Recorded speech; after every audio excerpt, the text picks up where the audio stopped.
I'm gonna show you what it's like to commute on this beast of a machine. About double the horsepower. I'm estimating about close to 40 crank horsepower. If I want to pass, I got plenty of passing power. Look at that. Himalayan riders, put a comment below how frustrating it is to try and keep up with traffic. Hello, see ya. Look at that, just full power, go, go, go. Welcome to MCC Just Motos.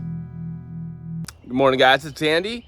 I'm gonna take my really stoutly built Royal Enfield Himalayan, I think I about double the horsepower, for a commute. I'm gonna show you what it's like to commute on this beast of a machine.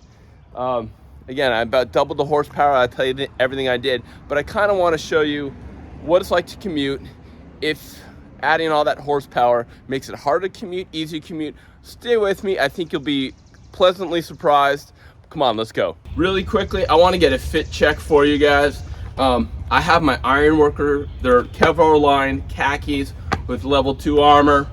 I got my Reax boots, a somewhat professional at my work. Usually a collared shirt. It's a little warm, so I get to be sleeveless collared shirt.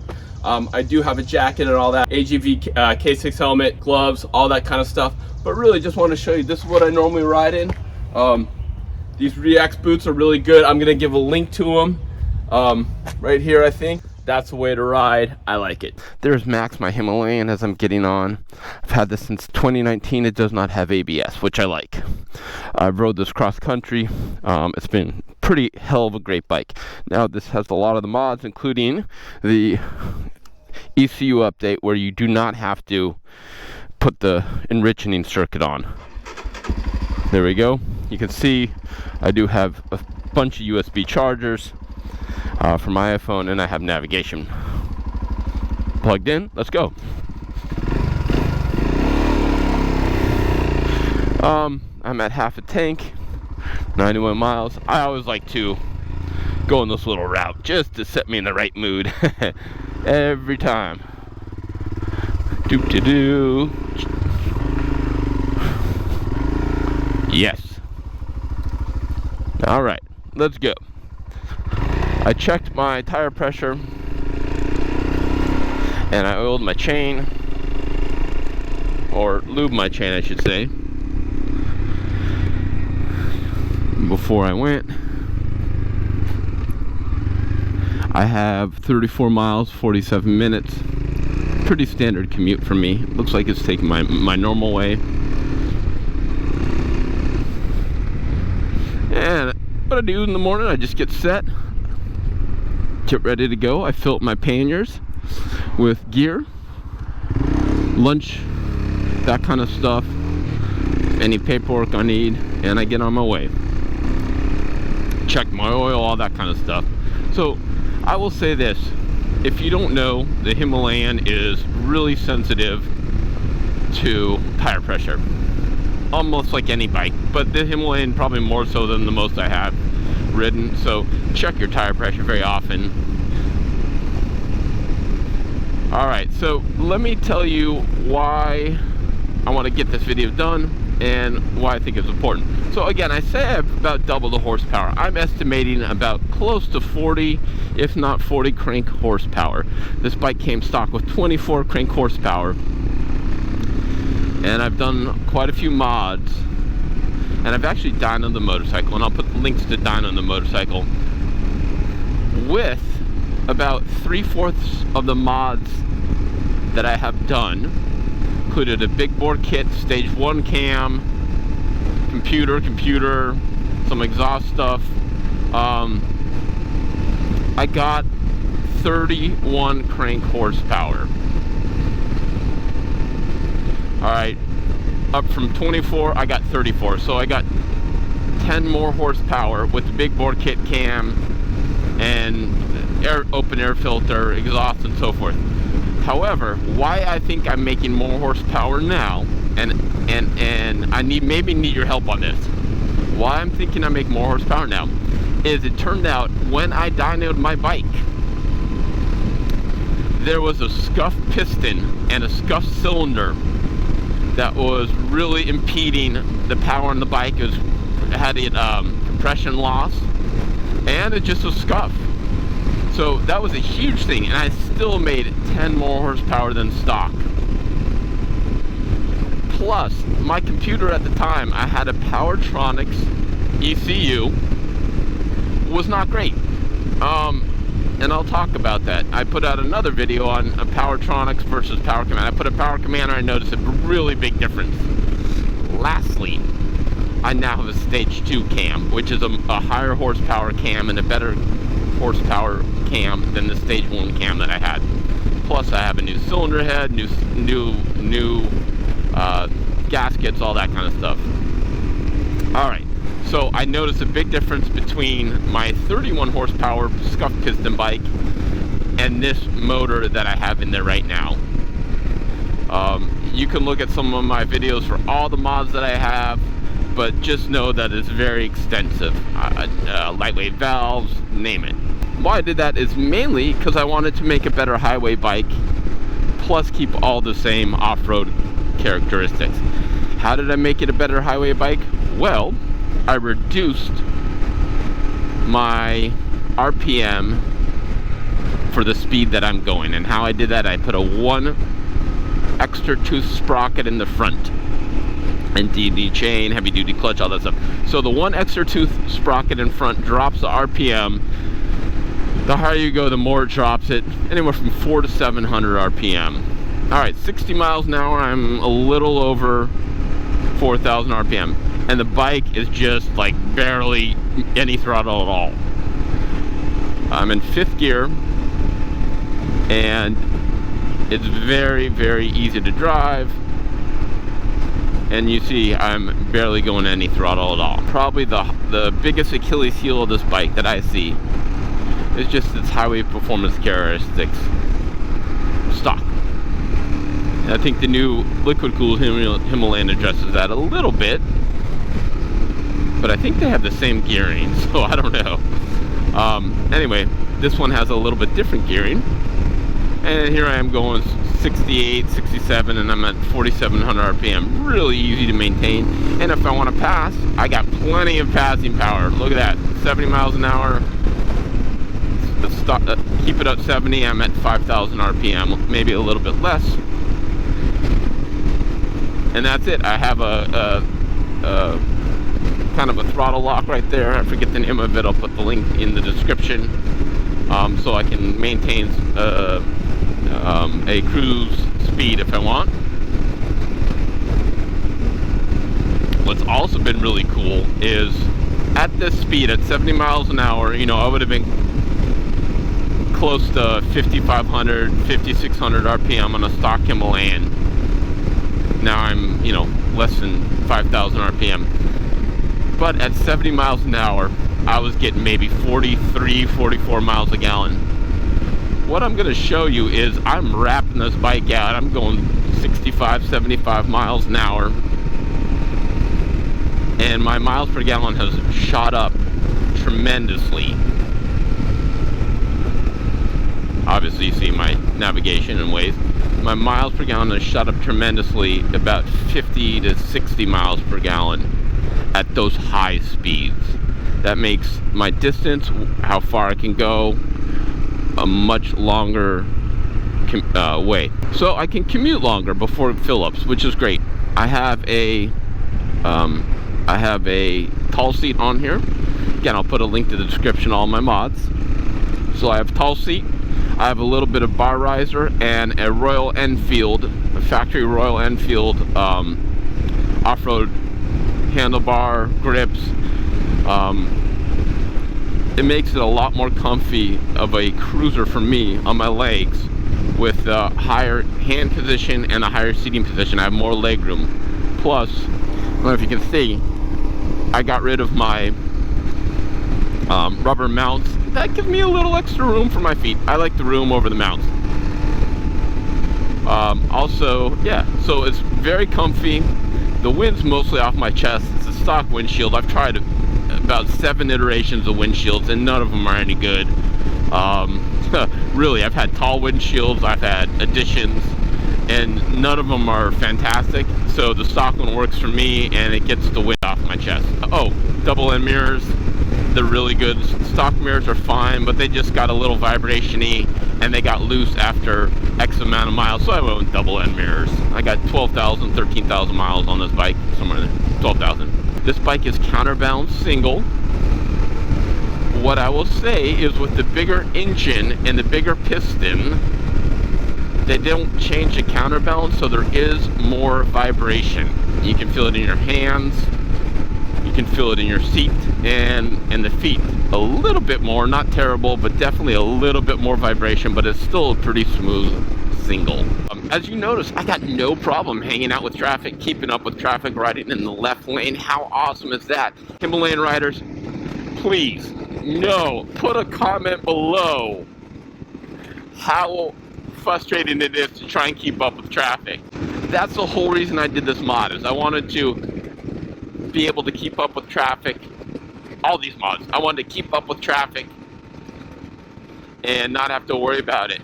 I have power really comes on around 4,900 RPM.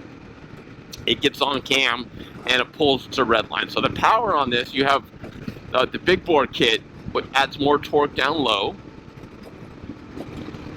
And I need that because I have the different gearing, so I maintain my tractability down low.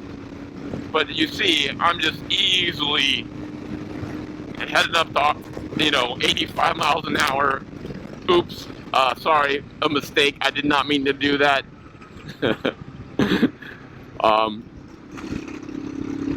Without any effort whatsoever, and just passing cars if I really want to. I can ride this bike like a quote-unquote normal motorcycle. Bump, cruise at 75, cruise at 70.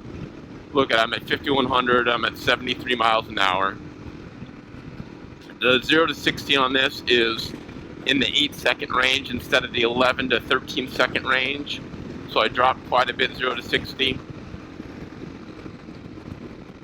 Alright, here's where I need your help, guys. I want to dyno this bike. I want to show you what the dyno numbers look like. If I can get 5 people to subscribe to my Patreon channel, I give lots of good swag, lots of comments, lots of personal interactions on my Patreon channel. If I get 5 more people to subscribe, that will help me afford a dyno for this bike, and I can share it with you. Like I said, it gets a little expensive, and I want to provide better content to you. So check out my Patreon channel. There's a cop, so I'm going to slow. Check out my Patreon channel so I can provide you the information that you want to see. Suspension's very soft on it. It's very good for the highway, but it's probably not the best for really serious off-road. With this, all the mods that I have with the open air intake, K&N style air filter, I think it is K&N, and the exhaust that I have on there, the bike's louder. It really is. Not terribly loud, but louder. So there's a little bit of wind noise or a little bit of engine noise and exhaust noise, intake noise. So it's a little bit louder than stock. I usually ride with earplugs, unless I forget, oops, by mistake like today. But yeah, that's it. The brakes on this are not the best. Himalayan brakes are known to be wooding feeling. It just take a lot of power to pull, and that's the truth. They're adequate, but I save myself a little extra space and time than I normally do. Oh yeah, so this is my Fuel X Pro. You can adjust the air fuel mixture on the fly with that. So I have a Power Commander and a Fuel X Pro. Power Commander adjusts the timing, and the Fuel X Pro adjusts the air fuel mixture. They both work in conjunction with the stock computer.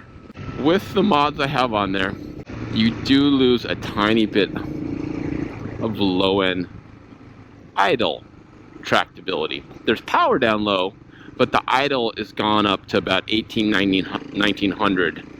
If I'm going 60 miles an hour, which is kind of slow, but I mean totally doable. I'm at 4,300 RPM, and I bet you my miles per gallon goes to about 70. I have 12,000 miles, 12,400 miles, and my steering head bearing's never been touched on this bike. It's super solid and fine. That's really cool. And for 2019, I'm pretty happy about that. Oh, there's some stop and go. All right, so now what you will see is you can see what my RPM idles at.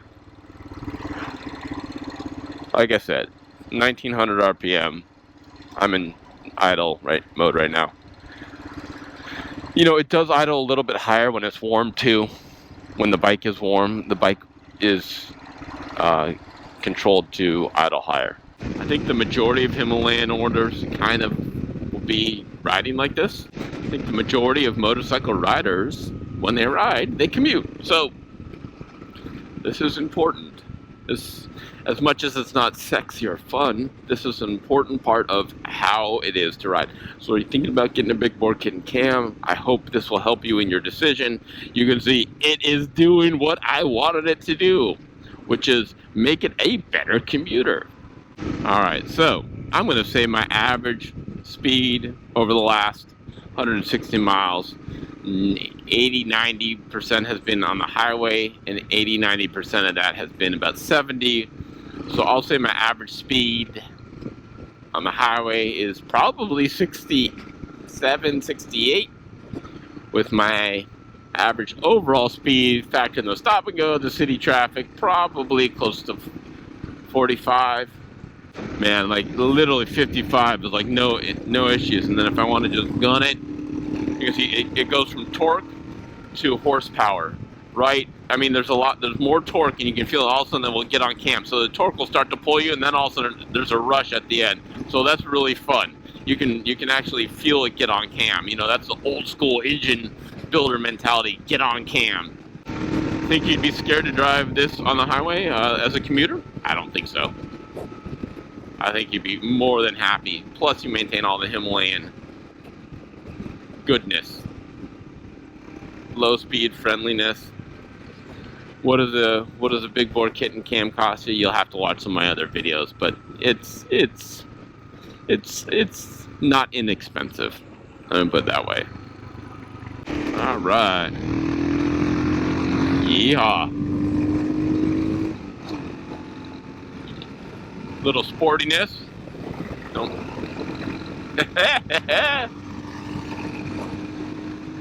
Yes! Man, this bike is fun! No problem merging onto the freeway at speed, accelerating out of turns. Pick back up at the fueling, and kind of give you maybe a little return video on the ride back. Alright, I am going to get back on my Himalayan, head back to work as a commuter. Yeah, there we go. Bike's going about 1600 when cold. I have my navigation turned on, and we're just gonna head on out. It got really windy out. It's cool. It dropped a lot of degrees out. Now I do have two mounts for fuel cans on the side. I've used those before, but listen, if I'm really going, you know, so they're about, I think 0.9 gallons, 0.8 gallons of the fuel cans, 1 liter or 2, I can't remember, but they're like 0.6 or 0.7 gallons. They give you about 70 more miles range. So like theoretical range, if I had those cans, you know, I think you're in the 250 range, 300 range. And I know YouTube and GoPro doesn't do justice, but you can see I'm just barely getting the throttle and the bike wants to yank forward. It's a lot different than a stock Himalayan, even with the power gearing. So the bike doesn't get super hot. That's good. The bike's comfy. That's good. The clutch is a little heavy pull, but again, I have heavy duty clutch springs. So stock Himalayan is a little nicer, but it still can get a little old after a while. All right, took a little long cut, but this gets me gas. We're probably about 150 miles in my trip, where if I did my long cut, I mean my shortcut,